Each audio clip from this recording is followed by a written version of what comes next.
Hey, how are you? Welcome to One Piece of a Dream. My name is Richard, this is my wife Claire. Hello. And today we're going to be discussing the early spoilers for One Piece chapter 1077 with you guys. With that being said, let's go ahead and hop right into them. The chapter is titled You Should Have Seen That Coming, and the cover art begins with Caesar and Judge coming to the realization that Vegapunk is their real obstacle. I'm assuming real obstacle to being the world's greatest scientist. It would just make sense, and if they were to kill Vegapunk, really, they should think about it from this perspective. Yeah, we kill Vegapunk, but then there's still the three of us. We can't all be the world's greatest scientists. Yeah, it's going to become a fight between the three of them. We've already seen infighting. So this is seriously just... We know it doesn't lead to this, but we know where it could have led now. And on top of that, Vegapunk himself, there's no way they're ever going to surpass him. It's just not happening. And we saw how disgusted they look with him. He has a unfair advantage. Yeah. Born a prodigy, no me, it's all unfair. And to top it all off, not only does Vegapunk have advantages, but we already saw that Caesar, Queen, and Judge were getting very jealous of Vegapunk when he won the Eyeball Prize in Chapter 1073's cover art, because they looked very unhappy with this. Moving on, Zoro realizes the Seraphims have abilities that are similar to King. So yes, it's all confirmed. Everybody theorized this. I mean, why else would they... Yeah, they have Lunarian DNA. It's very obvious that they were going to have, you know, the same powers as King. It only makes sense. Why else would you even give them Lunarian DNA? It doesn't make sense otherwise. And honestly, the Seraphims are technically human beings.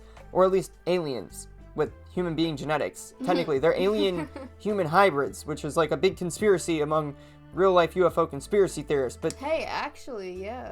It is, and, you know, this, again, probably harkens back to, you know, chapter 1 of the story, where Oda literally said he referenced a lot of other material and happened to be wearing an alien mask when he put that picture. Literally, it's a picture of him in an alien mask above a blurb about the reference material, so, obviously, Oda has referenced a lot of conspiratorial content, and I actually have a different channel I used to do where I basically just posted UFO and conspiracy content, like there was a conspiracy sort of news channel. I have a fair amount of knowledge on the conspiracy side of things, and I can see a lot of where Oda got his inspiration from. I'm actually going to have a video come out on Vegapunk and the conspiracy that he is actually based on and the scientists he's based on, because there's actually something to this in the ancient energy from the Void Century that I think everybody has missed. When it comes out, keep an eye out for it, because it's going to explain a lot of the story. It may end up spoiling major portions of it. It won't tell you what the One Piece is, but it will tell you some very important ancient Void Century plot details. Anyway, Lilith uses the bubble gun against S Snake, but she escapes and turns Usopp into stone. Rip Usopp. Usopp's not staying dead. There's no freaking way. He's not dead, he's stoned. We're gonna have to find a way to turn him back, I guess. So, I mean, because we can't leave Usopp behind. That's something that's not gonna happen. Yeah, he's a Nakama. Absolutely not going to happen ever. Yeah, Usopp's a Nakama. He's not staying behind. Usopp will get turned back. I guarantee it. Either Vegapunk's gonna do it somehow, or the Boa Seraphim will. It's hard to say. I don't know how Vegapunk can take it back, so either the Gorosei would have to do it, or Vegapunk gets freed from prison and knows a way to counteract it. Maybe Sea Prism Stone would still work on her abilities, so, like, I know that it's said that that probably wouldn't work on the real Mera no Mi, at least I'm assuming, because Blackbeard with his Yami Yami no Mi couldn't negate it and turn them back. At least that's what was implied, since he didn't just do it back when he confronted Boa.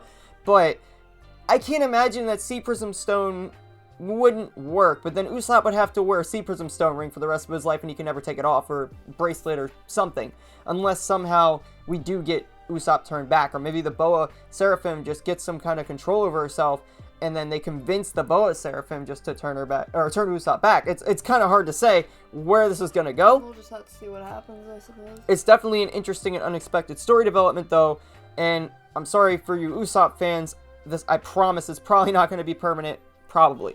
Moving on, though, at the end of the chapter, someone shoots Shaka in the head, and his head explodes. This isn't good, because everybody was saying Shaka was the traitor, and now he's dead. Grand Line Review literally put out a video, like a whole video, on how Shaka was the traitor, and I have said from day one that Shaka is not the traitor.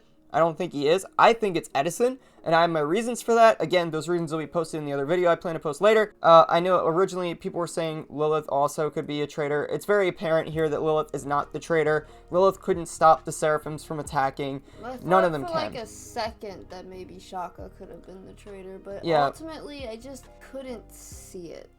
I mean, he does act very unsurprised and stuff like this, but he's getting his head blown off. I mean, He's just a chill guy. I wouldn't be surprised if Oda actually does kill him off here. And also, it's very debatable on whether Shaka's human in the first place. I mean, I think he probably is. It just looks like he's wearing a mask, to be honest. Not a mask, but a motorcycle helmet. Yeah, helmet. So to me, it would make complete sense that if he gets shot in the head, he's probably going to die. So I think that Shaka probably is going to die, and that this scene is going to be a cliffhanger for who the actual traitor is. Because the actual traitor is probably the one that shot Shaka, unless it's somebody else, like the Gorosei or something. So, I guess we'll see. I kind of hope it's the traitor, though, and we get past this whole traitor thing, because so far, York's out of the picture. She's been turned to stone. Now we got Usopp gone. Now we got Pythagoras. I think we could probably prove he isn't the traitor at this point. He's just a head now. He's literally running around as just a head. I don't think it's Pythagoras. Edison's the only one so far, really, that hasn't been screwed with that much. I mean, you do have Lilith getting attacked. Yeah, Lilith under attack. Obviously, Luffy, Zoro, CP0, they're under attack. I don't think the Seraphims were ever actually specifically sent after the Straw Hats, though. I feel like, I know I said this before, where I figured that Stella may be the one that was behind the attacks, but obviously it's not, because he's in jail, and I still thought there was a different traitor. How did he get to jail? I thought that the traitor was the one that ratted out Vegapunk to the world government, and that Vegapunk maybe knew this, so he sicked the Seraphim on the Vegapunk clones in CP0, and that's why this, Seraphims were not directly attacking the Straw Hats, because they really weren't. They weren't attacking the Straw Hats until Luffy and Zoro decided to get involved. And it happened to be that Lilith and Pythagoras and York were with some of the Straw Hats, and the Vegapunks were clearly the targets. So you think Usopp just got hella unlucky? Maybe. But maybe there's more to this. I could be wrong about that. Maybe the Straw Hats are also a target. Maybe they're attacking everybody. It's really hard to say. At this point, though, all we know, Usopp is a statue. Shaka's gotten his head blown off, and apparently their Lunarian abilities are a thing. So once these, Seraphim develop Haki, they're going to be a real threat. I mean, they're already a threat. They're already a problem. They're just children. If they grow up to have Haki, it's game over, man. What if they got Conquerors? Like, what if the Mihawk Seraphim or the Boa Seraphim somehow managed to get Conquerors Haki or something? Then what? Then That's we have not good. Yeah, then we got a real Unless they weapon. turn good. If they turn good. I have a feeling that they're going to be a really major key plot point, for the world government's weaponry.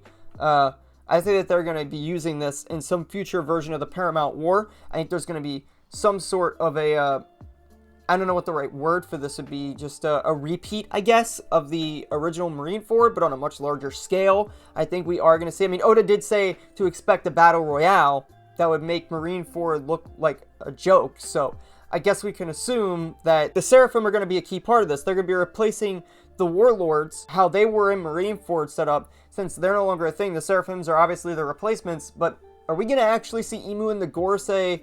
We've already seen St. J. Garcia Saturn step out, and we see a ton of warships coming to Egghead to try and make it into an Ohara 2.0, but is this going to turn into a new Marineford? And if so, Usopp's now out of the picture. We only have 10 members in the crew. Usopp is now down, so now we got 9. This is going to be now 9 people, since Usopp is stone, unless he gets turned back, up against probably... Unless he sobers up. Yeah, probably more soldiers than we saw at Marineford.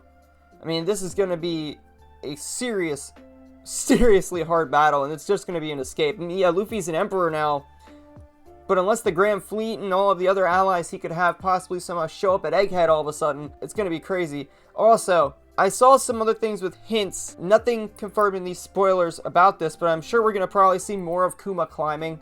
It just seems like the leakers were hinting at this, but it could be, something else that they were referring to. It was just one of those hint posts where they post something completely unrelated, but you try to figure out what they're talking about. So I'm assuming that this is probably going to have more Kuma climbing and maybe a little bit more to do with Bonnie in this chapter. As far as that situation goes, I wouldn't, maybe we'll get some development, but I wouldn't really expect it. It seems more like we're focusing on the Vegapunk traitor development than, more than anything, and it really isn't... We'll get back to it eventually. Yeah, it's really not totally obvious yet what is going to happen with this situation.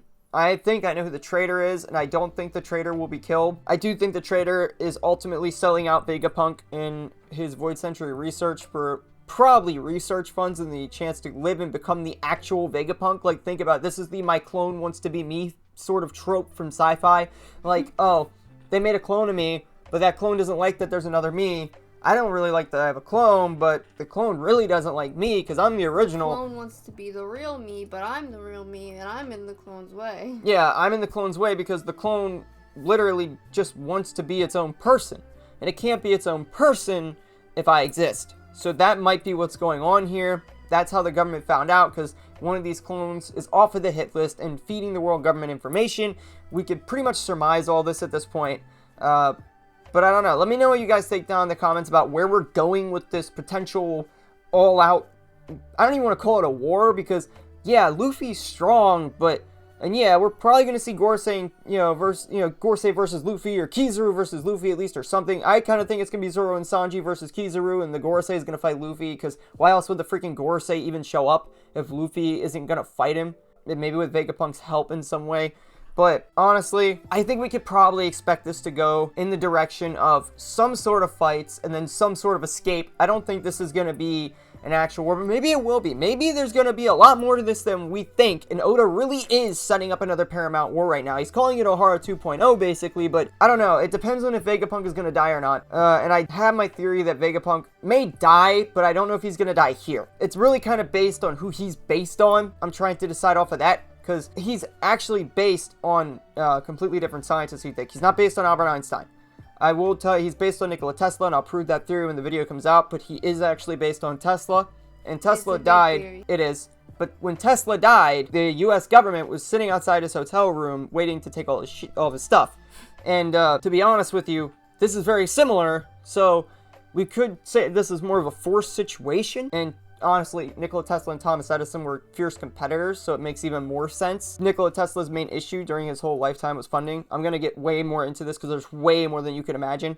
But long story short, it would make complete sense if Vegapunk either were to die here or escape and die at sea. But if he leaves his brain behind and there's the other Vegapunk there who could just disable the Frontier Dome, the government can just come in and take whatever they want. So there's going to be no limit to what the government's able to get their hands on. But I guess we'll find out what happens when it's actually time. Have to wait and see. Yep, until then, we'll be dropping another video when the full spoilers come out. And we'll be dropping a video on the chapter. Whenever the chapter comes out, I'll be doing a review. So, if you guys enjoyed this video, please don't forget to like, share, comment, subscribe, tap the notification bell. Maybe watch another video. Definitely keep an eye out for the video I'll be dropping later today or tomorrow. It'll be out at some point then. I'm still editing it. But until then, peace. Bye.